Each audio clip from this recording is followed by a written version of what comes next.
ദൈവനാമത്തിന് മഹത്വം.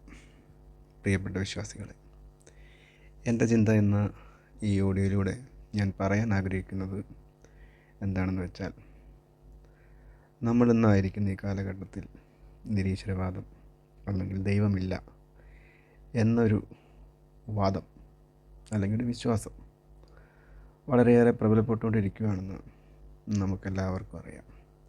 Social media ഉപയോഗിക്കുന്ന എല്ലാവർക്കും അത് തിരിച്ചറിയാൻ സാധിച്ചിട്ടുണ്ടായിരിക്കും.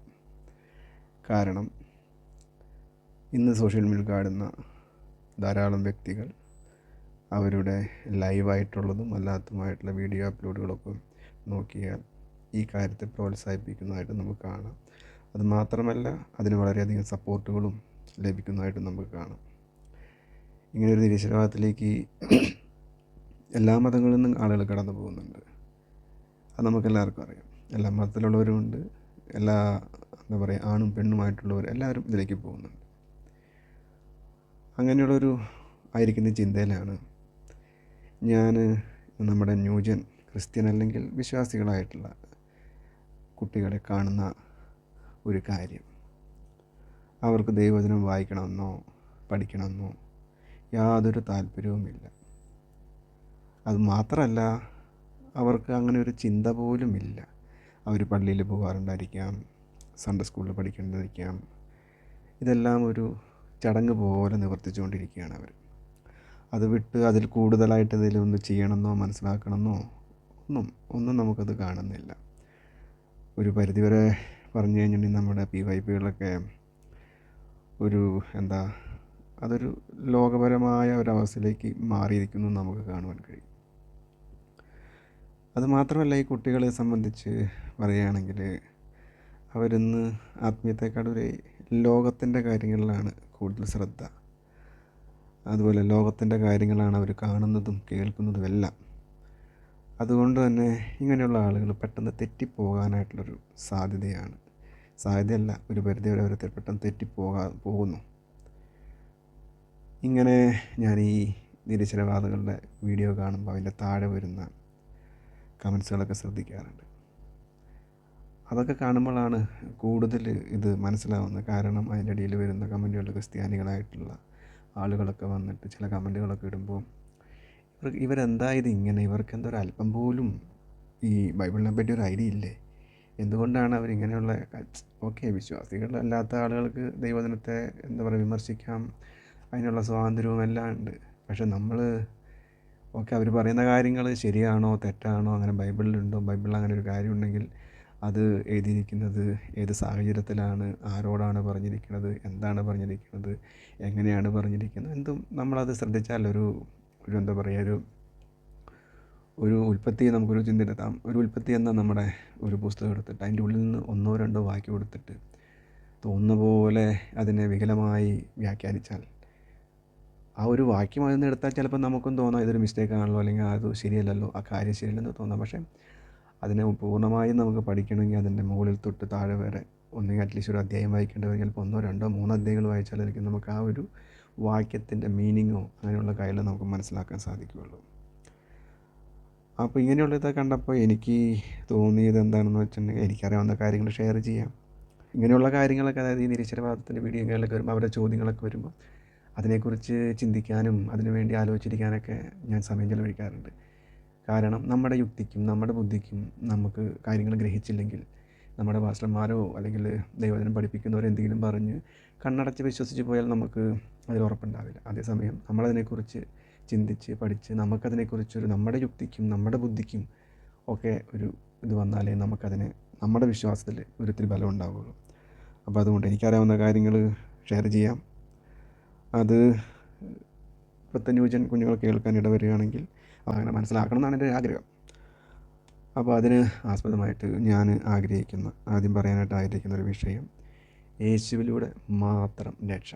അപ്പോൾ നമ്മൾ പ്രത്യേകാൽ പറയുകയാണെങ്കിൽ, നമ്മുടെ ഇന്നത്തെ എല്ലാ കാലഘട്ടത്തിലും നമ്മൾ വിശ്വാസികളായ ദൈവദാസന്മാരും അവർ കൺവെൻഷനിൽ പ്രസംഗിച്ചാലും അതുപോലെ തന്നെ കുടുംബയോഗങ്ങളിൽ പ്രസംഗിച്ചാലും നിരത്തുകളിൽ നിന്ന് കവലപ്രസംഗം നടത്തിയാൽ എവിടെയൊക്കെ നിന്നാലും നമ്മൾ വിളിച്ചു പറയുന്നൊരു കാര്യമാണ് യേശുവിൽ മാത്രം രക്ഷ, യേശുവിൽ മാത്രമേ രക്ഷയുള്ളൂ എന്നൊക്കെ. ബൈബിളും അതുതന്നെയാണ് പറയുന്നത്. കാരണം നമ്മൾ ബൈബിൾ വായിക്കുമ്പോൾ നമ്മൾ കാണുന്നു, മറ്റൊരുവനിൽ രക്ഷയില്ല, ആകാശത്തിൻ കീഴിൽ മനുഷ്യരിൽ രക്ഷിക്കപ്പെടുവാൻ ഒരേ ഒരു നാമമുള്ളൂ, അത് യേശുക്രിസ്തുവിൻ്റെ നാമമെന്ന് നമുക്കറിയാം. ഇവിടെ നമുക്ക് യുക്തിപരമായി തന്നെ നമുക്കൊന്ന് ആലോചിക്കാം. കാരണം 2000 വർഷങ്ങൾക്ക് മുമ്പ് ഒരു വ്യക്തി മരിച്ചു. ആ വ്യക്തി അവിടെ മരിച്ചതുകൊണ്ട് ഇന്ന് ഞാൻ പറയുന്നു എൻ്റെ രക്ഷ ആ വ്യക്തി മരിച്ചപ്പോൾ എനിക്ക് കിട്ടിയെന്ന് പറയണം. ഇനി ഇതിൻ്റെയൊക്കെ നമുക്കൊരു നെയിൽ പോലെ നോക്കിയാൽ പഴയ നിയമത്തിലേക്ക് പോയി കഴിഞ്ഞാൽ അവിടെയും നമുക്ക് കാണാൻ കഴിയും, യാഗം നടത്തി കഴിഞ്ഞിട്ട് യാഗം നടത്തിയ വ്യക്തി നീതീകരിക്കപ്പെട്ടു പോകുന്നൊക്കെ നമുക്ക് കാണുവാൻ സാധിക്കും. അപ്പോൾ ന്യായമായിട്ടും നമുക്ക് ഇവിടെയും നമുക്ക് യുക്തിവാദപരമായി ചോദിച്ചാൽ, ഒരു മൃഗം പഴയ നിയമത്തിൽ മരിക്കപ്പെടുന്നു, ഒരു വ്യക്തി നീതീകരിക്കപ്പെടുന്നു. പുതിയ നിയമത്തിൽ വന്ന 2000 വർഷം മുമ്പ് ഒരു വ്യക്തി മരിക്കുന്നു, ഇന്നുള്ള നമ്മൾ രക്ഷിക്കപ്പെടുന്നു എന്ന് നമ്മൾ ഏറ്റുപറയുന്നു. ഒരു മൃഗം മരിച്ചാലോ അല്ലെങ്കിൽ എന്താ പറയുക, ഒരു വ്യക്തി മരിച്ചാലോ നമ്മൾ എങ്ങനെ നീതീകരിക്കപ്പെടും? അതിനെക്കുറിച്ചാണ് എനിക്കിന്ന് പറയാനുള്ളത്. ക്രിസ്തുവിലൂടെയുള്ള ആ രക്ഷയെക്കുറിച്ച് നമ്മൾ പഠിക്കുമ്പോൾ നമ്മൾ പുതിയ നിയമത്തിൽ യോഹന്നാൻ്റെ സുവിശേഷത്തിൽ 1-ാം അധ്യായത്തിൽ 29-ാമത്തെ വാക്യത്തിൽ യേശുക്രിസ്തു പോകുന്ന കണ്ടുകൊണ്ട് യോഹന്നാൻ പറയുന്നു, ഇതാ ലോകത്തിൻ്റെ പാപം ചുമക്കുന്ന ദൈവത്തിൻ്റെ കുഞ്ഞാട്. അതുപോലെ തന്നെ അതേ അധ്യായത്തിൽ തന്നെ 1:35 നോക്കുമ്പോൾ ഇതാ ദൈവത്തിൻ്റെ കുഞ്ഞാട് എന്നൊക്കെ പറയുന്നതായിട്ട് നമുക്ക് കാണുവാൻ സാധിക്കും. അപ്പോൾ ഇവിടെ യോഹന്നാൻ യേശുക്രിസ്തു പോകണ കണ്ടുകൊണ്ട് യേശുവിനെ നോക്കിക്കൊണ്ട് പറയുകയാണ്, ലോകത്തിൻ്റെ പാപം ചുമക്കുന്ന കുഞ്ഞാട്, ദൈവത്തിൻ്റെ കുഞ്ഞാട് എങ്ങനെയൊക്കെ പറയുമ്പോൾ സത്യത്തിൽ നമുക്ക് എല്ലാവർക്കും അറിയാം യേശുക്രിസ്തു ഒരു ആടൊന്നുമല്ല. പക്ഷേ എന്തുകൊണ്ടാണ് പിന്നെ യോഹന്നാൻ അങ്ങനെ പറയാൻ കാരണം? അതിനെക്കുറിച്ച് നമ്മൾ ചിന്തിക്കുമ്പോൾ നമുക്ക് മനസ്സിലാക്കണമെങ്കിൽ നമ്മൾ നേരെ പഴയ നിയമത്തിലേക്ക് പോകേണ്ടി വരും. കാരണം പഴയ നിയമത്തിലാണ് യാഗങ്ങളെക്കുറിച്ചും മറ്റുമുള്ള കാര്യങ്ങൾ പഠിപ്പിക്കുന്നതും യാഗങ്ങൾ എന്താ പറയുക നടന്നതൊക്കെ എല്ലാം പഴയ നിയമത്തിലാണ് നമ്മളത് കാണുന്നത്. അത് നമ്മൾ എന്താ പറയുക, ആ കാര്യം നമ്മൾ പഴയ നിയമം പഠിക്കാൻ ശ്രമിക്കുമ്പോൾ നമുക്ക് ഉൽപ്പത്തി പുസ്തകത്തിൽ 3:21 വാക്യത്തിൽ അവിടെ ഒരു യാഗം കഴിച്ചെന്നോ അല്ലെങ്കിൽ മൃഗത്തെ കൊന്നുവെന്നോ ഒന്നും പറയുന്നില്ല. പക്ഷേ അവിടെ ഒരു സൂചനയുണ്ട്. ആ സൂചന എന്താണെന്ന് വെച്ചിട്ടുണ്ടെങ്കിൽ, ആ വാക്യങ്ങളുടെ അവസാനം വരുമ്പോൾ അവിടെ വന്നിട്ട് എന്തിനാണ് മൃഗത്തെ കൊന്നതെന്നോ എന്താണ് നടന്നതെന്നോ യാഗം നടന്നോ ഒന്നും പറഞ്ഞിട്ടില്ലെങ്കിലും അവസാനം പറയുന്നു, തോലുകൊണ്ട് അവർക്ക് ഉടുപ്പുണ്ടാക്കി കൊടുത്തുവെന്ന്. ദൈവം അവർക്ക് തോലുകൊണ്ട് ഉടുപ്പുണ്ടാക്കി കൊടുത്തതിനെ പറ്റി പറയുന്നുണ്ട്. അവിടെയൊന്നും യാഗത്തെക്കുറിച്ചോ യാഗത്തിൻ്റെ ക്രമീകരണങ്ങളെക്കുറിച്ചോ എന്താണ് യാഗമെന്നോ ഒന്നും പറയുന്നില്ല. ഇനി അത് കഴിഞ്ഞ് നമുക്ക് കുറച്ചുകൂടി മുന്നോട്ട് പോരുമ്പോൾ ഉൽപ്പത്തി തന്നെ 4:1 നമുക്ക് അവിടെ തൊട്ട് താഴത്തേക്ക് വായിക്കുമ്പോൾ നമുക്ക് കാണാൻ പറ്റും, നമ്മുടെ കയീനും ഹാബീലും തമ്മിലുള്ള യാഗവും അവരുടെ യാഗം എന്ന വലുത് മാത്രമല്ല, ആ ഹാബീലിൻ്റെ യാഗത്തിൽ പ്രസാദിക്കുന്ന ഒരു ദൈവത്തെ കൂടെ കാണാൻ സാധിക്കുന്നു. അപ്പോൾ ആദ്യത്തെ ഇതിൽ നമുക്ക് യാഗത്തെക്കുറിച്ചൊന്നും പറഞ്ഞില്ല ആദ്യത്തെ കാര്യത്തിൽ. പക്ഷേ രണ്ടാമത്തെ കാര്യത്തിൽ യാഗത്തിൽ ദൈവം പ്രസാദിക്കുന്നത് പറയുന്നു.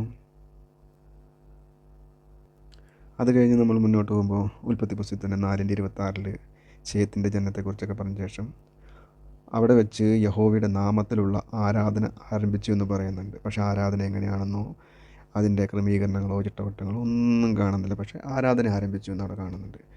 പിന്നീട് നാം നോക്കിക്കഴിഞ്ഞാൽ ഉൽപ്പത്തി തന്നെ 8:20 നോഹ യാഗം കഴിക്കുന്നതായിട്ട് നമുക്ക് കാണാം. പക്ഷേ ഇവിടെ ഒരു പ്രത്യേകത, അവിടെ യാഗപീഠം പണിയുന്നതായിട്ട് കാണാം. അപ്പോൾ ആദ്യത്തെ അധ്യായങ്ങളൊന്നും കൃത്യമായിട്ടുള്ള കാര്യങ്ങളൊന്നും ഇല്ലെങ്കിലും, പക്ഷേ ഇവിടെ ആദ്യം യാഗത്തെപ്പറ്റി പറഞ്ഞു, പിന്നെ ആരാധനയെപ്പറ്റി പറഞ്ഞു, പിന്നെ യാഗപീഠം പണിയുന്നതിനെപ്പറ്റി പറയുന്നു. ഇവിടെയെല്ലാം ചെറിയ ചെറിയ സൂചനകൾ മാത്രമായിട്ട് നമുക്കിനെ കാണുവാൻ സാധിക്കുന്നുള്ളൂ. പക്ഷേ എന്താണ് ആരാധന എന്നോ ആരാധന ക്രമങ്ങളോ ഒന്നും അതിനെപ്പറ്റിയൊന്നും ഇവിടെ ഒന്നും പറയുന്നതായിട്ട് നമുക്ക് കാണുന്നില്ല.